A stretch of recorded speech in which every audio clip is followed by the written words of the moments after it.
Ninguém cansa de dizer o quanto o Clint Eastwood, apesar de ser conhecido como essa figura conservadora, né, como essa figura, esse diretor e esse homem com valores conservadores e posicionamentos, inclusive, tanto nos filmes como fora deles, ele é também um cara que tem muita capacidade de subverter os próprios mitos que são construídos em torno dele, subverter a imagem que ele passa para as pessoas e até os ideais conservadores que muitas vezes fazem parte ali da obra dele.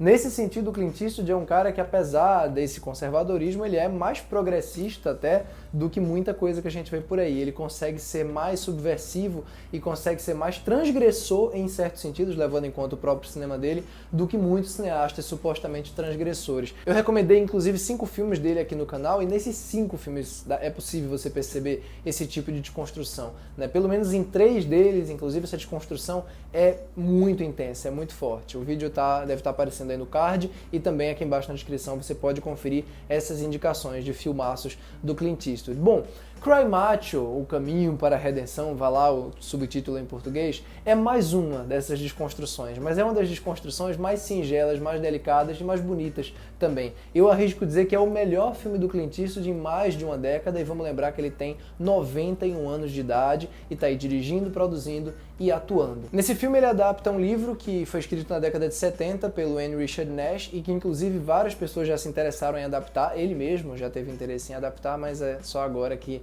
está saindo aí nas telas de cinema e também nos Estados Unidos está sendo exibido no HBO Max no lançamento simultâneo. A história trata de um cowboy de idade avançada, no livro não tão avançada quanto a idade que o Clint está hoje, mas enfim, que recebe a incumbência de um amigo a quem ele deve um grande favor de ir buscar do outro lado da fronteira, né, no México, de buscar o filho dele. Ele não pode atravessar a fronteira porque está com questões ali muito delicadas envolvendo a burocracia do México, coisas que ele está devendo, negócios escusos dele, e aí o Clint é que vai ser o cara bem velhinho, ali cansado na picape dele, vai buscar o menino. O menino tá problemático, tá no meio da rua, arranjando todo tipo de briga e de confusão com a polícia, mas o Clint vai lá tentar convencer esse menino a voltar para casa, já que a mãe dele, inclusive, tá abusando do menino, né? Tá abusando de maneiras diferentes que o filme vai explicando gradativamente. Claro que é uma tarefa que não vai ser fácil, por razões óbvias, tanto porque essa mãe completamente maluca coloca pessoas no encalço deles, como porque o menino realmente é bem difícil de lidar, e aí você tem aquele contraste geracional e de valores e culturais, etc e tal, que vão perpassar todo o Cry Macho, o novo filme do Clint Eastwood. É um filme que eu acho muito bonito, principalmente porque ele, mais do que qualquer um dos filmes do Clint dos últimos 10 anos, ele tem um apreço muito delicado aos momentos calmos, aos momentos, aos tempos mortos, né? Num road movie como esse, quer dizer, um filme de pessoas escapando, é muito comum que a atenção maior, a atenção climática se volte para as cenas em que os personagens estão na estrada e para as cenas em que a coisa está acontecendo de fato, né? A coisa no sentido de o bicho tá pegando.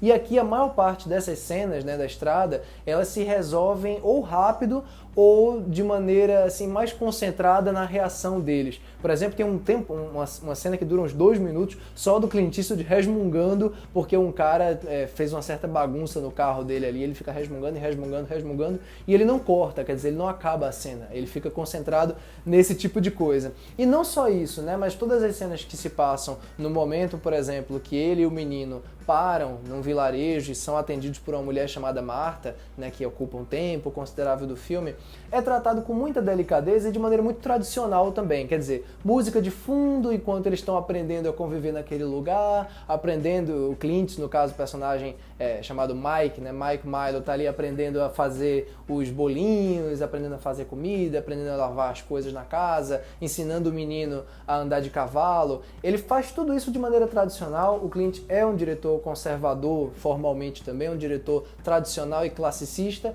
mas que inclusive também mudou várias vezes esse estilo dele ao longo das décadas. Ele nunca se prendeu a esse estilo clássico dele. Basta, por exemplo, assistir ao 1517, O Trem para Paris, que é um filme que eu não gosto, mas que eu admiro muito a tentativa mais experimental dele. Então ele sempre teve essa veia tradicional, mas também sempre teve muita abertura para mudar. E aqui não, aqui ele realmente se atém a essa encenação mais tradicional dele, mas com esse apreço muito específico à interação dos personagens e a interação cômica, a interação melancólica, a interação suave entre eles, e a rigidez ela vem de maneira relativamente inofensiva também. É por isso que eu vejo já muita gente reclamando do filme e da falta de impacto dele, da falta de senso de perigo, justamente porque ele realmente não busca tanto isso. O interesse dele está nesses momentos um pouco mais confortáveis e, ao mesmo tempo, curiosamente, não é uma direção confortável. Isso são escolhas muito específicas, tanto para um diretor como ele, que tem toda a história que ele tem no faroeste, no drama, em outros gêneros que ele trabalhou,